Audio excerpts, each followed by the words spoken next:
I'm Richard Hall, along with my wife Sharon. We welcome you to Chandler, Arizona and Sun Lakes, Arizona. The Rooster Creek Railroad was designed by fellow club member Dennis Busby, who did most of the construction on this railroad. I can take very little credit for it. It is a custom design layout that really is prototypical maybe of what an HO layout would be inside the home. Oil derricks are constructed, we have microwave towers, a realistic look of terrain that spans the tracks, the towns, and a farm scene. Towns are tried to be very realistic, with roads disappearing beyond the tracks, and also to add to the mystery of the trains that disappear in varied locations throughout the layout. Quite a number of lights enhance the layout at night. The size of the railroad is about 400 feet of track. It is a double looped dog pone with 2 point-to-points running on the track. The track power is LGB DCC track power, and most of the buildings on the layout are scratch built by Dennis Busby or D&G Depot. I've had an interest in model railroading. Really, it's no different than a lot of stories you've heard with guys in this hobby. I started out as a young child with a train that I received at Christmas time, one of the Lionel toy trains, and was really caught with the bug at that time. I also had an opportunity to grow up in the Midwest, where a great many of the big trains passed very close to our home or to the area of where we lived. Just 5 miles from our home, we were able to see the Super Chief for Santa Fe pass by our home every day. If we went 17 miles further, we could see the Burlington trains passing through all the time. And then through our county seat town, the Rock Island train, of which my father-in-law ended up owning part of towards the end of his life. So we've had a very close connection in this family to trains pretty much all of our life. I read an article in Garden Railroad magazine back about 16 years ago about G-scale trains. At that time I was really enthralled with HO, but found that just the smallness of the layouts really prevented me from doing anything with them. So the G-scale caught my eye, the fact that they were a little bit bigger and possibly easier to work on. I've since found that not really to be the case. After early retirement, my wife and I moved to Arizona, of which I thought the weather conditions were ideal for outdoor garden railroading, and so we started on a huge layout in the Scottsdale area.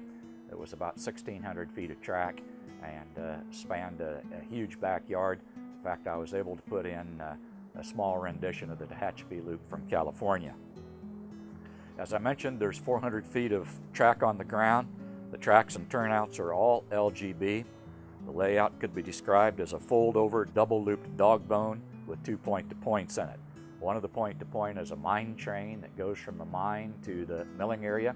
The other point-to-point is a streetcar that has a stop halfway through the middle in a downtown area. As I mentioned earlier, I've attempted very hard to develop an HO layout on an outdoor scale. I've also attempted to add as many living plants as a desert landscape will allow here in this area. I'm using LGB multi-train track power. This railroad was started on December 26, 2006. Although the layout remains a work in progress, the Rooster Creek Railroad will be mostly completed by the time you see this DVD. I've also attempted to make the layout as attractive at night as in the daytime. Right now we have over 200 lights illuminating the layout at nighttime. I'm probably different from other garden railroaders. I don't want to particularly play with trains by constantly hooking and unhooking consists, but I want to run trains. I want to be able to sit in a chair and watch several trains running and passing each other from time to time.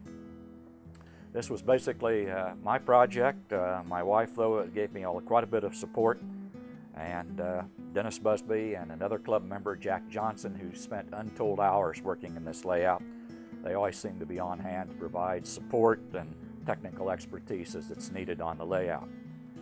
My favorite part of garden railroading, no doubt, is running trains. A close second is seeing the faces of particularly children and adults who view the railroad. Another favorite part is seeing a scene on a railroad and trying to get implemented into the Rooster Creek as detailed as I possibly can. I don't really have a favorite part of the layout. Probably if I could point in one direction, it would be the downtown area as well as the depot area. And because of my interest in communications and broadcasting, I particularly like the radio towers, microwave towers that I've added to the layout. I also like the scenes that Dennis created in this layout where we see trains crossing over each other and passing each other. I have a feeling that every time you look at a Garden Railroad layout, wherever it may be, there should be some kind of action taking place, and you should be able to see trains meeting each other, crossing over each other, or disappearing into a tunnel or behind a mountain scene. As far as plans for the future of this railroad, just a fine-tuning. I've really taken all the space I possibly can use here in the backyard, so I'll continue to refine my dioramas and downtown area to make it as more authentic as I possibly can. I feel if anyone has an interest in railroading, that Garden Railroading provides the excellent opportunity for people to get involved in the hobby, to try to relive maybe some of those scenes and happenings of a younger age. If you have an interest in trains, whether they're real or model trains, Garden Railroading is the place for you to be in this hobby, particularly if you're living in this part of the country, the Great Southwest.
Hi there, I'm Ken Carrolls, and this is my wife, Mary Carrolls.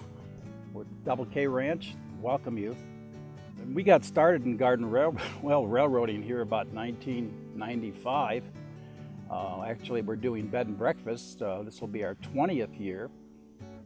But it was right around the fall of 95. We started out with just a little circle, and a bigger circle, and went to a convention, and pretty soon it kind of caught on, and we got the fever.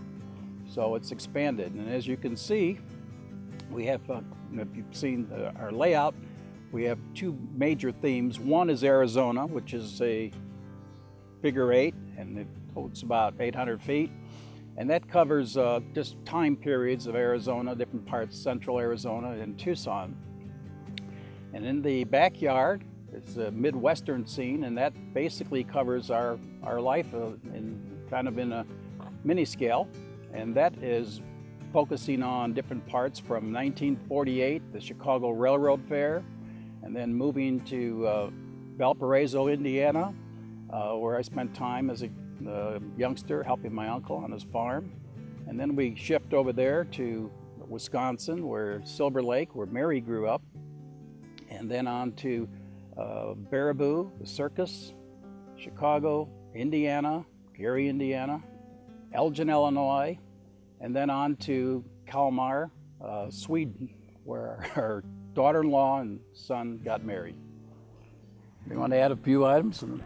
Yeah, that wedding corner is one of our favorites. We have our daughter's wedding at Pebble Beach, so you'll see the golf course and the wedding scene on the ocean. And then the Pacific somehow blends into the Baltic, to Sweden and the Kalmar Castle. So it was a great year, the year of the weddings. As far as the total number, as far as engines, we have almost a couple dozen engines here, about 100 freight cars, rolling stock, tankers. And as far as the total footage is over about 1,400 feet of trackage, both yards. So part of our message here is we've got gauges for all ages. And one of the things I enjoy is when people come and they bring their G-scale engines, and now they're going to be bringing their 7.5-inch gauge engines here, where it's a small track here, about 1,000 feet as far as the G-scale, as far as the 7.5-inch gauge. And it works itself very well. One of the things we've tried to incorporate on our railway, besides all the buildings and uncounted numbers of people and animals, are native plants. Growing things in the Sonoran Desert, especially out in a garden railway like the Tucson Railway, where there's no wall or fence around it. We do a different kind of gardening. As much as we love zinnias and petunias and all the colorful things, we do find that the native plants do far better on our outdoor layouts. And so when you're visiting our layout, you'll see miniatures of what's normal out here in the Sonoran Desert. So we have small creosotes, small salt bushes, little golden barrel cacti, and old men of the Peru. That's an interesting cactus. So we have a collection of cacti as well as the natives that are around us.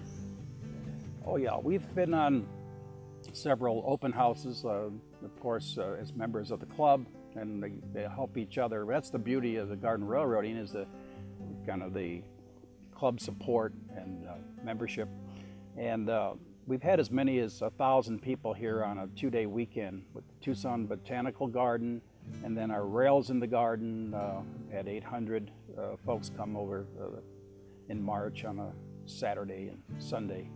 And it opens up the hobby, if you will, to folks that may have not had an opportunity. And it's a community education event as well, because it does get the message across of what garden railroading is about. It's a combination of garden and railroading, and I think you see it here and other places as you've visited throughout Arizona in the springtime.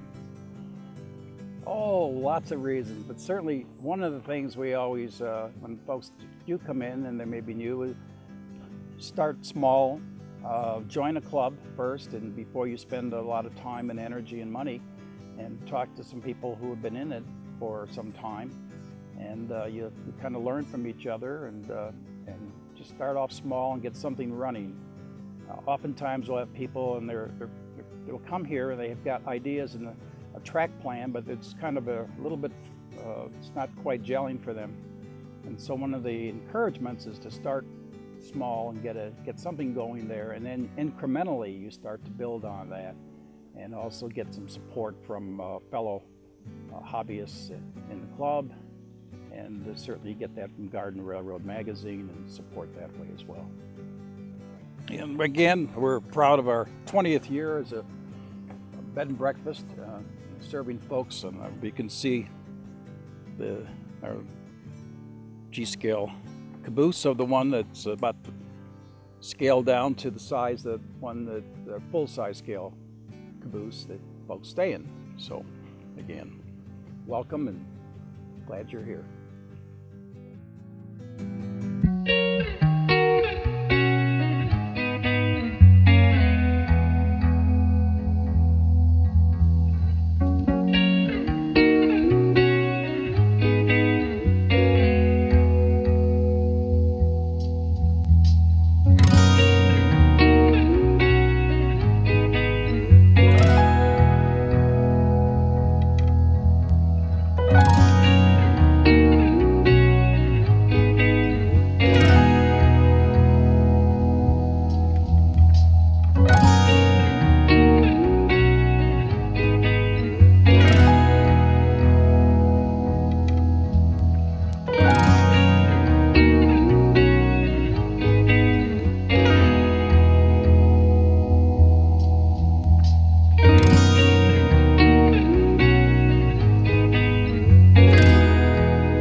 Hello, and welcome to the Mogollon Rim Central Railroad.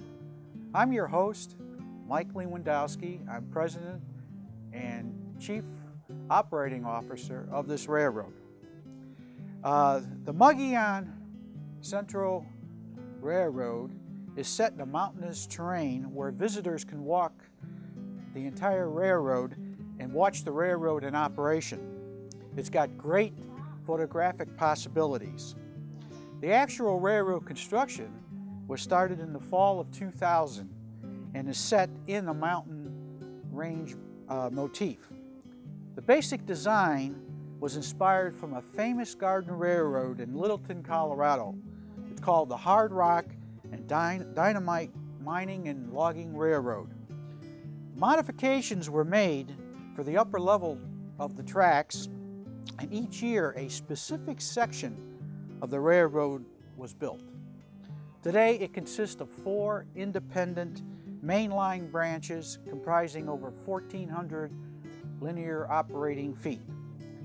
The entire railroad is built on a support structure using special pelletized plastic material rated for high temperature and heavy weights.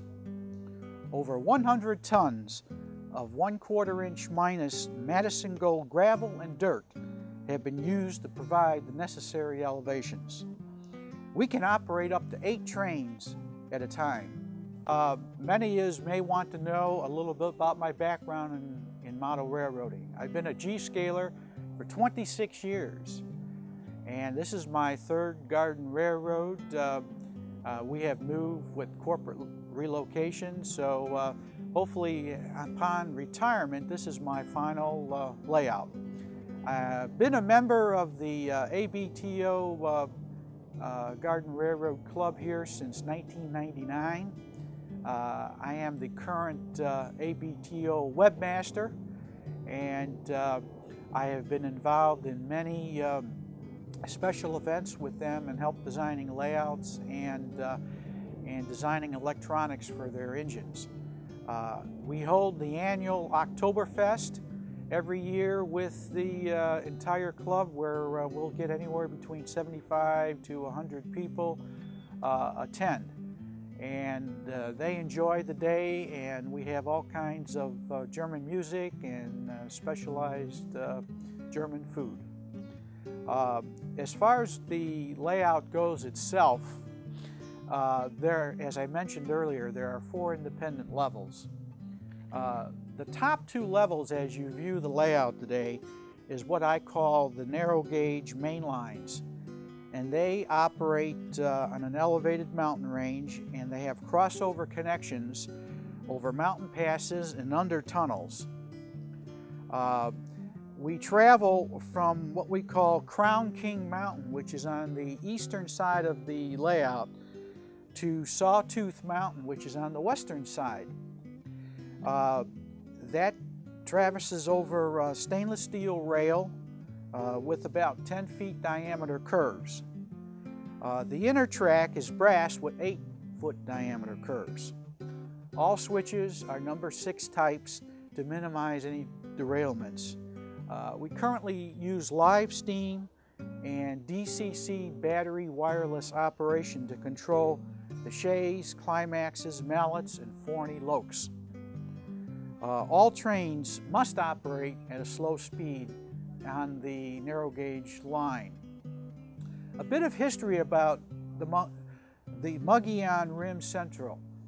The actual rim itself begins just east of New Mexico border and stretches about 2/3 of the way across Arizona. The average elevation of this undaunting rim and plateau country is about 7,000 feet. The name Mogollon comes from Don Juan Flores Mogollon, who was the Spanish governor of New Mexico from about 1712 to 1715. So you could see I'm trying to scale just a small distance of the Mogollon Rim and Plateau in this layout. In the 2 lower levels is what I call the mainline operation, and that is put on a raised stone bed connecting to the town of Dry Creek. I use a combination of track switches I use with number 6 being used on the main line. They operate between mountain ranges and sheer wall cliffs and many tunnels. The intermountain line runs through a 60-foot mountain range with only access from a front opening. The tunnel is also used to store some 200 rolling stock cars when not in use. The track slope is about 2 to 3% on the mountain line. In addition, we have 2 additional 10-foot tunnels, Squaw Butte Tunnel and Apache Made Tunnel. The outer main line meanders through various mountain canyons. Again, all mainline gauge lokes run with LGB multi-train system, air-wire, local link wireless battery control systems. Some of the quick facts: that we have about 1,500 feet of track. We have about 50 buildings, about 300 rolling stock of various road names, and about 100 engines. Of course, we don't run the engines all the time. Some are for display purposes. And the railroad period that I'm trying to model is from the 1930s to 1950 on the narrow gauge line, and from the 1990 to present on the main lines, which is the lower ones. So I hope I have addressed some of your questions and concerns, and we'd like to see you at the convention this coming May.